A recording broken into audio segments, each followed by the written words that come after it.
ជំរាបសួរបងប្អូនអរគ្នាឥឡូវថ្ងៃនេះគឺខ្ញុំមកនាំបងប្អូនអរគ្នាឲ្យមកស្គាល់នៅដើមទម្លាប់អញ្ចឹងបងប្អូនភាគច្រើនគឺគាត់ធ្លាប់បរិភោគស្គាល់នៅផ្លែវាប៉ុន្តែបងប្អូនភាគច្រើនគឺអត់ស្គាល់ដើមរបស់វាទេហើយនេះគឺខ្ញុំបានថតផ្ទាល់បងប្អូនគឺដើមទម្លាប់ហើយនេះគឺនៅប្រទេសកូរ៉េបងប្អូននៅខ្មែរយើងខ្ញុំអត់ដឹងថាគេដាំនៅណាទេតែនេះគឺនៅកូរ៉េហើយខ្ញុំដើរកាត់ទៅក៏ឃើញមានគេដាក់ដាំនៅមុខផ្ទះអញ្ចឹងបងប្អូនអញ្ចឹងក៏ខ្ញុំឆ្លៀតថតឲ្យបងប្អូនឃើញមើលទាំងអស់គ្នាឲ្យស្គាល់ប្រភេទដើមវាគឺលក្ខណៈថាបងប្អូនមើលស្លឹកវានេះស្លឹកដូចជាខ្ញុំមិនដឹងថាដូចស្លឹកអីដែរប៉ុន្តែមើលដូចស្លឹកទៀបបន្តិចបងប្អូនខ្ញុំថាដូចជាស្លឹកទៀបហ្នឹងបងប្អូនហើយផ្លែវាគឺនេះគឺតែចេញមិនទាន់ទុំទេតែចេញផ្លែមកបងប្អូនមិនទាន់ទុំទេ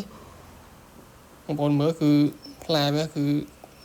ចកោមណាបងប្អូនដូច